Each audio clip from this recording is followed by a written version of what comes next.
Nanti di akhir zaman sama juga. Nabi SAW sebut bagaimana sungai Furat dan sungai Dajlah akan kering dan akan surut dan mengeluarkan emas. Semua berebut dan berperang sesama sendiri sampai ramai meninggal. 1,001 orang hidup. Perang kena fitnah. Dia panggil Darul Fitan. Dan Baitul Maqdis dia panggil Darul Syuhada. Darul Syuhada ni beza dengan Iraq. Dia peperangan kerana agama. Itu beza dia. Daripada dulu lagi.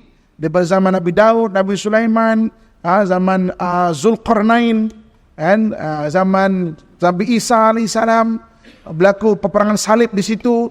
Sekarang dengan orang Yahudi, besok akhir zaman antara orang Islam dan orang penyembah syaitan yang dipimpin oleh Dajjal juga berakhir di situ.